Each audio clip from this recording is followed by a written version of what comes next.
Are you coming back to school with me? We could have done it all so easily. Hi, my name is Craig Thompson-Wood. I am the host on Teaching with Board Games, here to do my monthly update for June of 2021. Now, when I posted my May update last month, I had some people giving me some advice and things that they might like to be seeing on the channel. So let me just say up front that I am looking into doing those things. I have been planning on reorganizing how my channel is structured, so that I'm going to put things into categories so people can find maybe particular topics more easily. So I'll look to see how I might be able to do that. I might also do just look at other ways that might be done. So that is in the thought process. I am looking into games which encourage creative writing, and I'm also considering the doing of maybe some. I've had actually a couple people talk to me about what are some of the best games for math, what are some of the best games for this, and so maybe thinking about doing maybe like top 10 videos, like, so what would be some of or recommendations, my top recommendations for particular areas. So those are some suggestions by viewers and colleagues, so I am listening, I am hearing you, and those are definitely things that I'm looking for. So what are the plans then for the month of June? Well, for the month of June, I am actually getting a bunch of different games in. I've ordered a bunch of games because any of the games I have here at home that I think would be ones that are suitable for this channel are ones I've already reviewed. So I'm kind of running out of games in my own personal collection, so I need to beef it up a bit. So I'm getting some of those in. Now, a lot of those games that I'm getting in are from the company Gamewright. And so one thing I am planning for doing this month is to do a publisher focus on the company Gamewright and some of their games, and talk about what they're doing for games and education. Another thing that I'm planning on doing is continuing my look at the Elijah M. Kellogg titles. Last month I did a focus on Elijah M. Kellogg tabletop titles, free fun forever, and I looked at Starbreach. So Starbreach is a sci-fi game where that Elijah M. Kellogg has put out as a free set of rules for people to enjoy, and you just use any miniatures from any set game or whatever that you have. So it's great that way, very inexpensive. So what I'm going to be looking at this month is his Supers title. Supers is obviously about superheroes.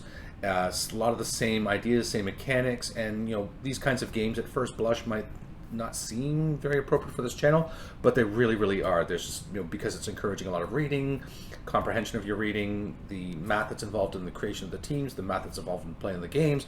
There was a lot of learning that goes on here, and it's just a really fun way to motivate and encourage people to learn through the play of a game,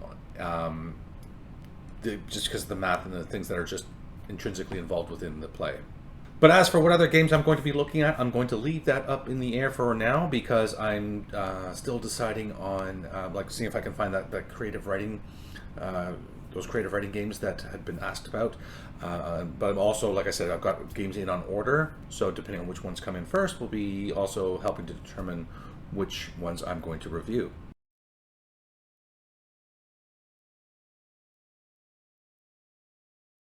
If you are new to the channel, then what I'm doing is I put out content on a weekly basis where I'm looking at games and gamification, game-based learning, and reviewing games for how they might be used in the classroom, at your home, everything around an educational focus. I myself am a teacher of 20-something years with the Peel District School Board in Brampton, Ontario, Canada, and I'm a strong believer in using games and gamification to help students to learn. My whole mantra as a teacher is I teach the way I wish I was taught. I wish I had learned with games. I would have been a much better student had I learned with games than what I was. I was always struggling as a student when I was younger, so I just think that this is the way to go. There's just so much good to be had here in games and learning through games. So whether you're a parent, a teacher who is a parent, somebody who just wants to continue your own learning, keep your own mental faculty sharp, this is the channel for you. I'm trying to provide as many opportunities and ideas here for how we can learn in a wide variety of subjects and topics, everything from kindergarten to advanced games for adults. There's all kinds of stuff. So please do hit like and subscribe down below. It really does help. I really do appreciate that. And while you're down there, if you have any ideas for games you might like to see on the channel, or any ideas for topics of gamification, game-based learning, anything to do with games and gaming and education, please leave me that message as well. I do love to hear from the viewers. I get a lot of great ideas from the viewers, and I always want to know what you would like to see. Helps me to put some appropriate and relevant content on this channel. One thing I also like to do at the beginning of every month is I like to look at how many subscribers we've had from the previous month to the new one. So we've gone up to now to 944 subscribers, which is up +6 from the last month. So a bit of a slow gain on the last month, but hey, it's still moving upward, getting close to that 1,000 subscriber mark, which I've been looking to achieve for a while. And so if you, again, remember to hit like and subscribe if you haven't already, I would really appreciate that. And that is going to wrap it up for this month's monthly update. Until next time, I'm Craig Thompson Wood, your host on Teaching with Board Games, saying thanks for coming to the classroom. Are you coming back to